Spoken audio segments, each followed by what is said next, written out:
I muretti a secco tengono in ordine le parti del Mediterraneo fino alle Alpi e sono loro, i muretti a secco, ad essere riconosciuti come un bene immateriale dell'umanità dall'UNESCO. L'Italia ne è piena, non solo al sud, ma naturalmente molto anche al nord, molto nelle parti alpine. Il muretto a secco, infatti, con armonia riesce a unire semplicemente le pietre locali, che vengono di solito tolte dai campi, tenere tutto assieme e sono messi uno sopra l'altro senza bisogno di malte, senza bisogno di leganti particolari.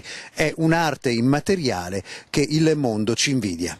Quindi i muretti a secco da un anno sono un bene UNESCO, anzi sono un bene immateriale perché ad essere riconosciuta come patrimonio dell'umanità è proprio l'arte di costruirli, quel sapere tramandato da almeno 8 nazioni che si affacciano sul bacino mediterraneo, usati come rifugi per separare pascoli, per segnare e proteggere strade, un'armoniosa relazione tra uomini e natura, specifica l'Agenzia delle Nazioni Unite come motivazione.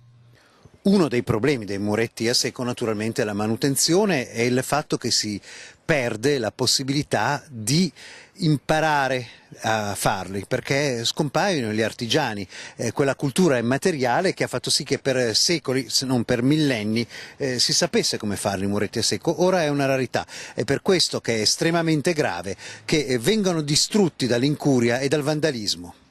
Uno dei tanti vandalismi è accaduto a Pasquetta, all'eremo di San Bovo sopra Bassano. Un gruppo di vandali ha smontato un muretto a secco per farne la sede di un fuoco, magari per grigliarci le costicine. Immagini inviate da un telespettatore indignato. I vandali, senza saperlo, hanno attaccato un bene UNESCO. Il grande pericolo che a un certo punto, quando ci dimenticheremo l'arte dei muretti a secco, non ci resterà altro che fare così, delle colate di cemento e, come potete notare, francamente non è la stessa cosa.